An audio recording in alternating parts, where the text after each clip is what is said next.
For over a decade, Ninjago has taken us through epic battles, emotional moments, and unforgettable arcs. But with so many eras, from the classics to the modern reboot, one big question remains. Which Ninjago arc was truly the best?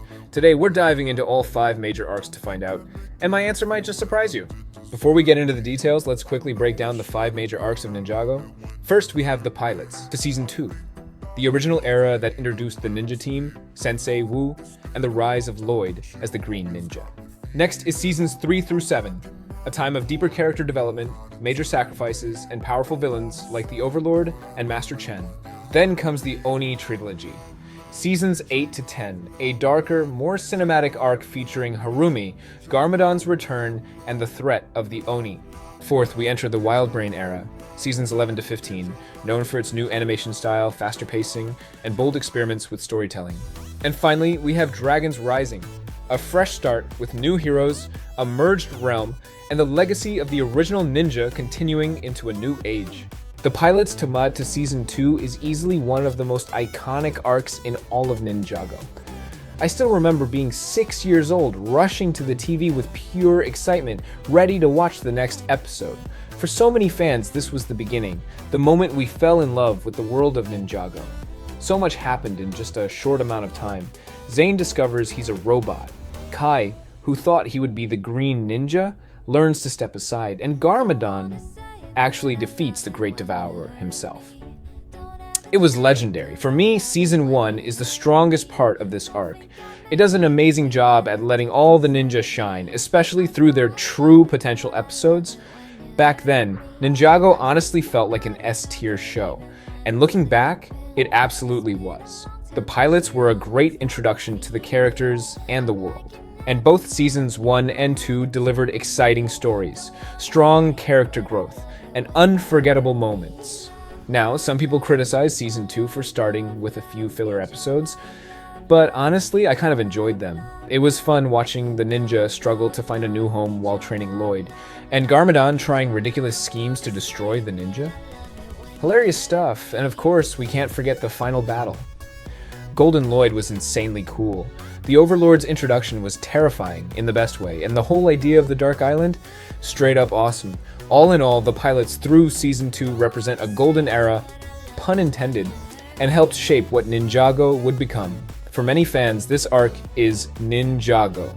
Arc 2 covers 5 seasons of Ninjago, from Season 3 all the way to Season 7, but personally I feel like Seasons 4, 5, and 6 are far more connected than Seasons 3 and 7. Season 3 was essentially the reboot after Ninjago had originally ended, and Season 7 feels more like a follow-up to the Day of the Departed special than a natural continuation. Still, this arc is packed with lore, intense villains, and some of the best character-driven stories in the entire series. It all started with Season 3, rebooted.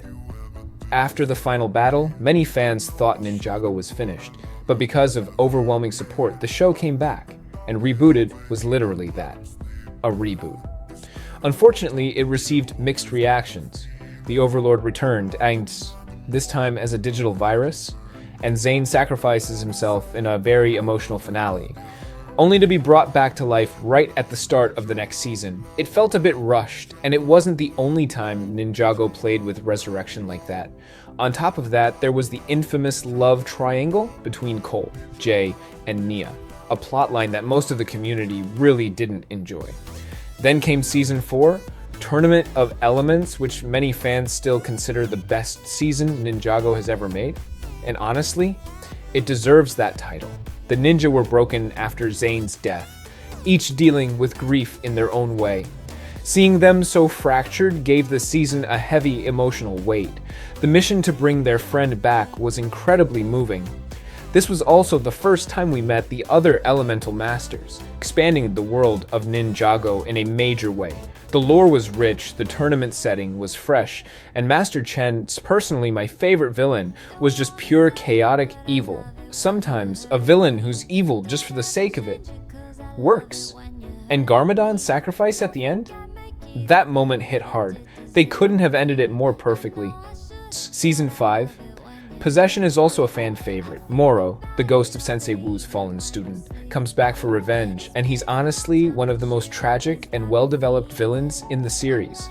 His resentment, his desire to prove himself, and his final moments made for a powerful story. Plus, this season was packed with action, and Nya unlocking her true potential remains one of the biggest highlights of the entire arc. Then we got Season 6, Skybound. Another great villain, Narahan the Jinn, with an incredibly creative premise, turning wishes against the ninja. The story was solid throughout, but many fans felt that the ending was a bit weak. The idea that everything just gets wished away felt like an easy reset button. Still, the emotional stakes were high. Naya's death was heartbreaking, and her bond with Jay was beautifully written. Honestly, Jay's arc in this season is one of the strongest we've seen. I'd rank it right up there with Lloyd's in the Oni Trilogy and Kai's from the pilots. Finally, we have Season 7, Hands of Time. A season that wasn't very well received, mostly due to the rough animation and pacing, but truthfully, I think it's underrated. It had the potential to be great. The Time Twins were super cool villains with a lot of potential, but their plan just didn't land the way it should have. And those Snake Warriors, honestly, they felt unnecessary and kind of boring. With a tighter villain plot and cleaner execution, this could have easily been one of the best seasons of the arc.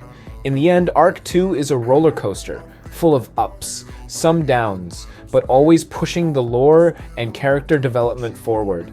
Whether it's Chen's tournament, Moro's revenge, or Jay's emotional journey, this arc has some of the most memorable moments in all of Ninjago. With the Oni Trilogy, we jump straight into an entirely new era for Ninjago, and in my opinion, this is the best arc the series has ever produced. Everything changed here. Starting with Season 8, Sons of Garmadon. This was the first season to be animated by the WildBrain Studios. The shift was meant to attract fans of the LEGO Ninjago movie back to the TV show, but for longtime fans, this came as a shock. Especially because the character designs were changed. A lot of people quit watching because of that alone, which honestly was a huge mistake. I mean, seriously, man, imagine skipping this masterpiece just because Lloyd's eyebrows changed. You'd miss out on one of the most powerful and emotional stories Ninjago has ever told. Sons of Garmadon introduced a new villain faction, brought back old threats, and expanded the lore by introducing the realm of Oni and dragons. We also got deeper insight into the origins of Ninjago itself, and some long-awaited history about Master Wu. And that scene where Harumi betrays Lloyd? It's arguably the most iconic scene in the entire series. The emotional punch, the build-up, the soundtrack, everything hit perfectly. It turned Harumi from a fan favorite into one of the most hated and best written villains overnight. Then came Season 9, Hunted, my personal favorite season.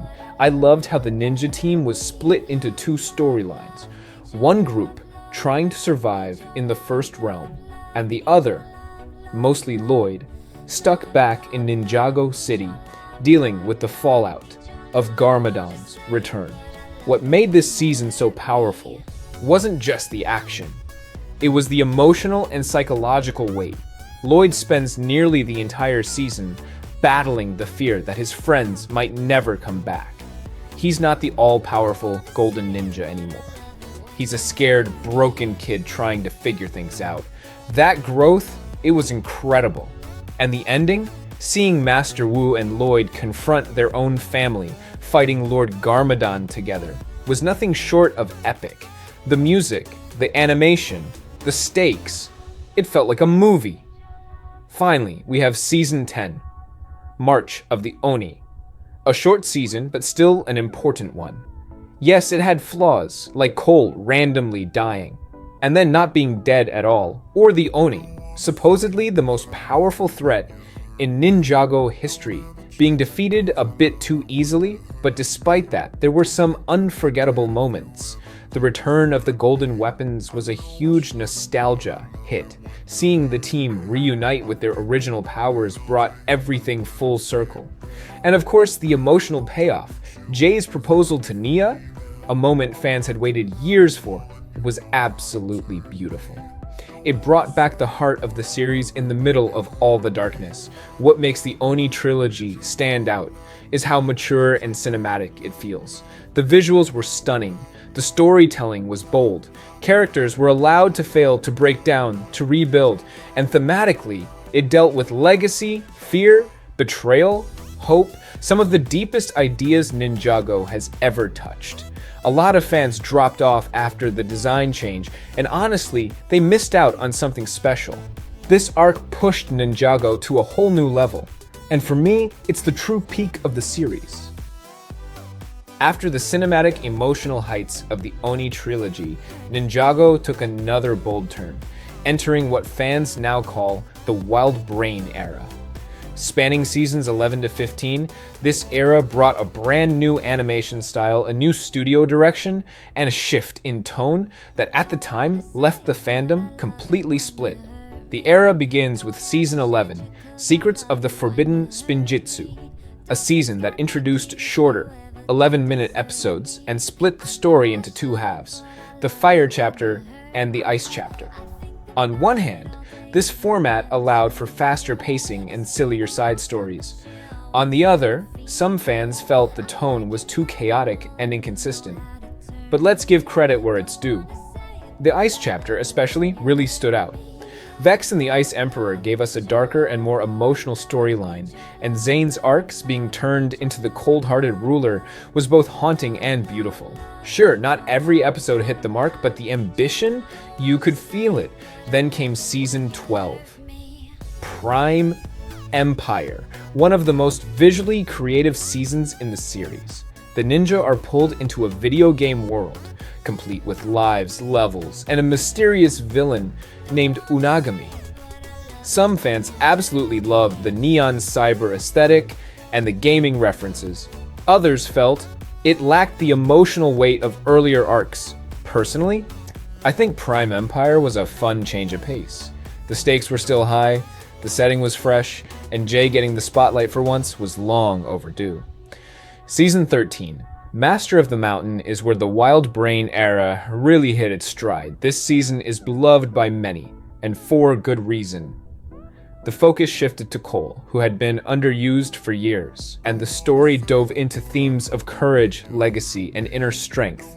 The villain, Skull Sorcerer, might not be the most complex character, but the season's tone, pacing, and atmosphere were fantastic.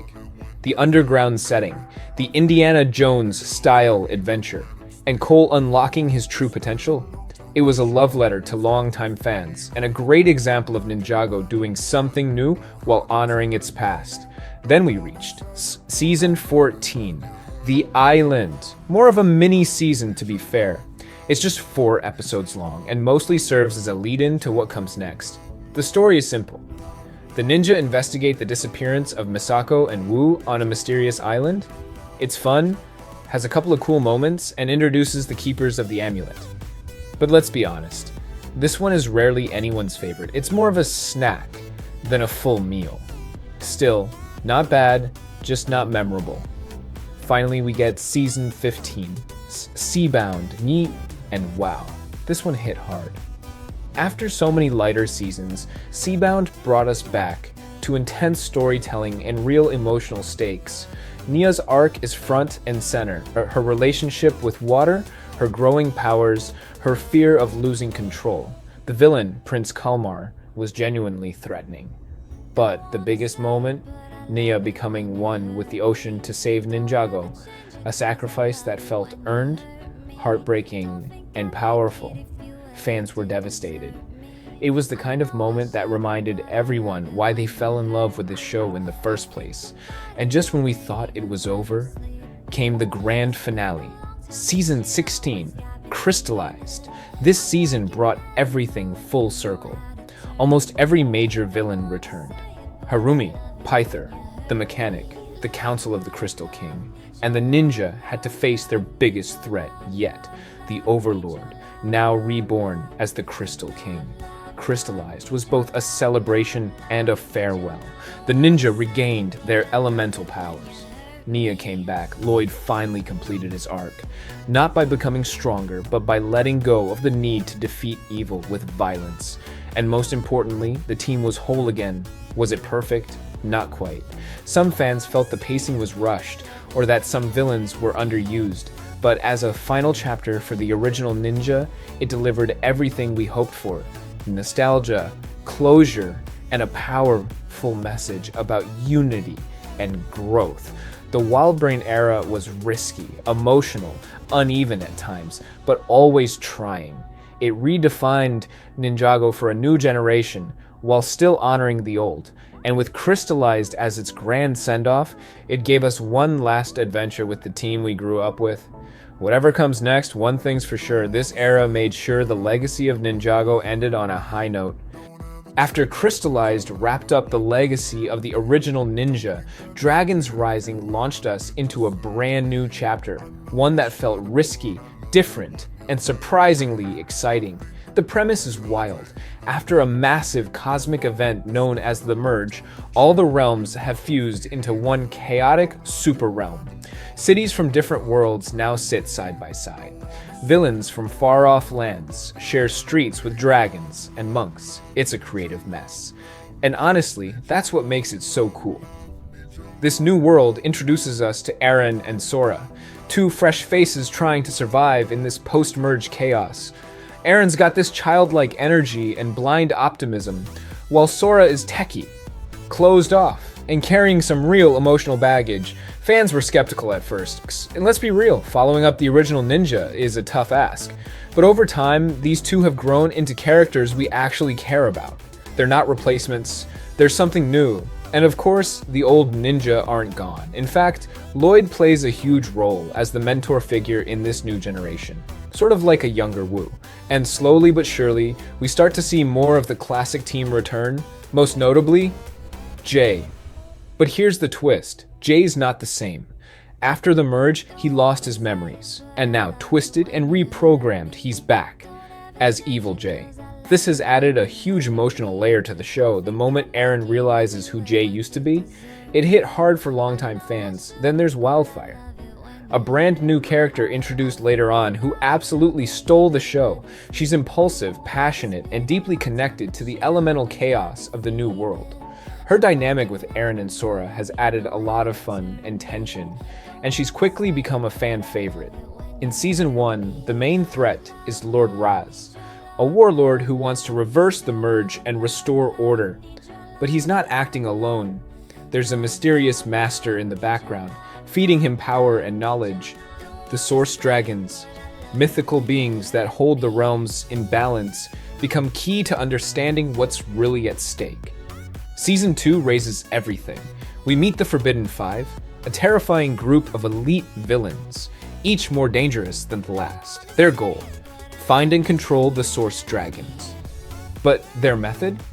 Chaos? The season features the Tournament of the Sources, where factions fight for elemental dominance.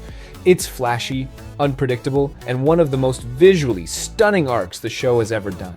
Fans praised it for reintroducing stakes, while still keeping that modern pacing. A lot of people who were unsure after Season 1 fully came back around here, and then Season 3 hits us with Thunderfang. This ancient beast is freed by the Forbidden Five, and he has one goal: to become a Source Dragon himself.